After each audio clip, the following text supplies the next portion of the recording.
nato da poco, ci stiamo un attimo curando, e se chi di Verona è interessato può tornare me o Gazzina e altri. Io come orientamento politico generale mi considero, come altri all'interno del PNV, un libertarian o libertario in italiano, ma preferisco il termine inglese perché evita i malintesi con altre correnti politiche. Se ci fosse il professor Bernardini sarebbe molto più titolato di me per spiegare, però diciamo che in estrema sintesi il libertarianismo è quella filosofia politica presente soprattutto nel mondo anglosassone e si basa forse su 5 concetti: libertà, amore per la libertà, autodeterminazione dell'individuo, non coercizione dell'individuo, proprietà privata e libero mercato. Comunque voi non troverete mai due libertari d'accordo su tutto, quindi prendete buona la mia direzione è questa. Quindi da libertario io non potevo che aderire al PNV, è una cosa naturale, non potevo, una volta conosciuto questo soggetto politico grazie alla rete internet, non potevo che aderire al PNV. L'idea che ho io e che ha il PNV in generale di uno Stato veneto libero e indipendente, chiamatela Venetia, chiamatela Repubblica Veneta, Stato Veneto, quello che sarà, è chiara, come hanno già detto, uno Stato leggero, preferirei il più leggero possibile, uno Stato piuma, uno Stato confederato, uno Stato all'interno del quale, ossia le singole comunità, che non necessariamente sono le province attuali, si autogovernano, e il potere centrale ha pochi e precisi compiti, pochi e precisi, perché sennò va a finire come gli Stati Uniti che nascevano come una minarchia, un governo piccolo, poi sono via via sempre più aumentato. È uno Stato soprattutto che ha l'assoluto rispetto per la proprietà e per l'individuo.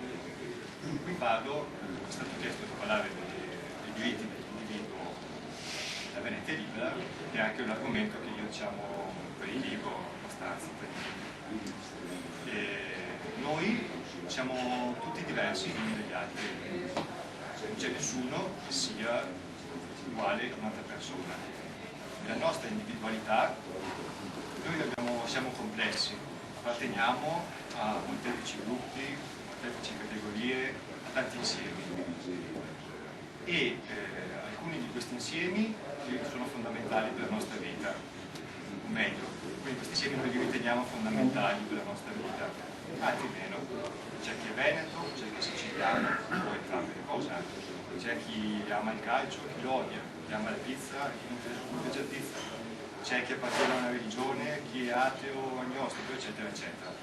L'importante è capire comunque che noi non siamo catalogabili in una sola categoria e che ognuno di noi aspira legittimamente alla propria felicità, che per via di questa complessità può risultare diversa dalla felicità del nostro vicino. Lo Stato, qualunque Stato esso sia, formato come volete, non è assolutamente compito di questo Stato come dire, decidere per me qual è la mia felicità o impormi su un modello di cittadino felice. Questo può sembrarvi un discorso scontato, ma guardate bene che nel mondo intero, gli stati che rispettano veramente l'individuo sono pochissimi. E l'Italia, secondo me, non è sicuramente tra questi. In Italia non c'è quel rispetto per l'individuo, per la sua proprietà, per la felicità che vuole l'individuo, non c'è assolutamente questo rispetto. Ora io non vorrei parlare del caso mediatico più eclatante di questi ultimi giorni, perché è un caso limite e può dare adito a dei dubbi, parlando del caso Englaro, ossia ci sono delle sentenze che dicono che Giovanna Englaro non avrebbe voluto trovarsi nella situazione in cui si è poi effettivamente ritrovata, però qualcuno potrebbe dire che non c'è un foglio scritto con un autografo su scritto di Giovanna Englaro come sta stato attivo. Quindi è un caso limite, è un caso specifico e io non voglio penso. Però quello che ho visto io, quello che voglio dire comunque, è che in questi giorni ho visto da parte della politica italiana uno spettacolo che secondo me è stato tremendo, un misto di arroganza, di ferocia, di pressapochismo, e questo sinceramente mi ha dato molta determinazione per far sì che il nostro obiettivo di indipendenza diventi una realtà. Infatti secondo me noi dovremmo guardare anche alla tradizione che ha avuto la Serenissima in questo caso, ossia di rispetto totale per la religione e per i suoi vari rappresentanti, ma allo stesso tempo anche una ferma determinazione a non essere i burattini nelle mani di nessuno, perché da un certo punto di vista è giustissimo che la Chiesa parli e faccia proselitismo, perché il suo compito, se non lo facesse, farebbe meno il suo compito, è una Chiesa che deve farlo.